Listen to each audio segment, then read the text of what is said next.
Et si l'empathie, ce n'était pas vraiment un don inné, mais plutôt un langage.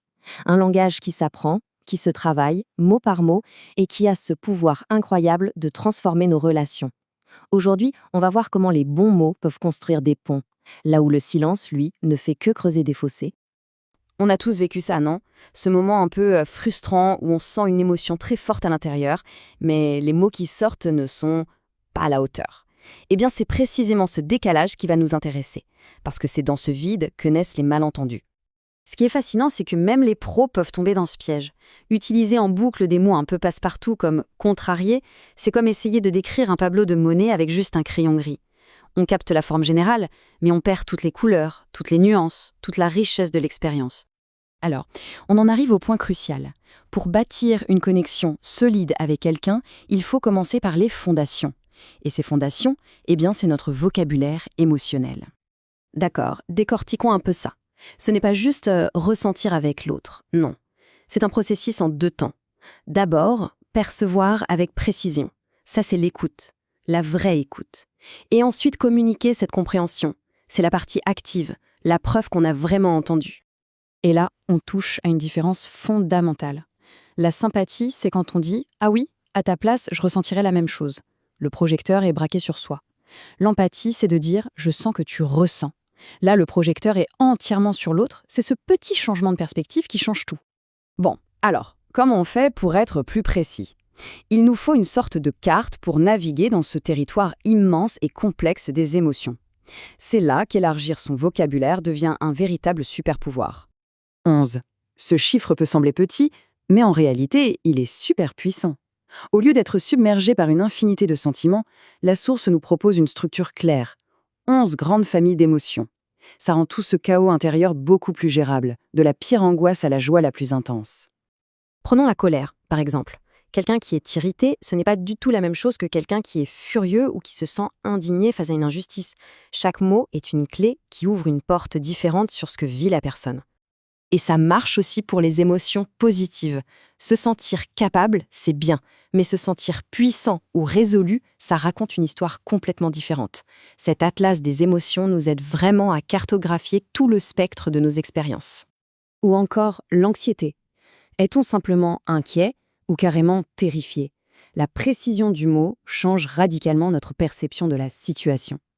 Avoir ce vocabulaire, c'est comme avoir un trousseau de clés pour ouvrir la bonne serrure émotionnelle. Alors maintenant qu'on a notre atlas de mots, comment on l'utilise concrètement? Parce que les mots seuls ne suffisent pas, il faut savoir comment les agencer. Et pour ça, la source nous propose un modèle super clair en 3 niveaux. Pensez à ces 3 niveaux comme à des marches. On commence par la base et on monte progressivement vers une compréhension de plus en plus fine, de plus en plus profonde. Le premier niveau, c'est l'écoute active dans sa forme la plus pure. C'est l'effet miroir. L'objectif n'est pas d'interpréter, mais simplement de montrer à l'autre « message reçu, je t'écoute ». C'est la base indispensable pour construire la confiance.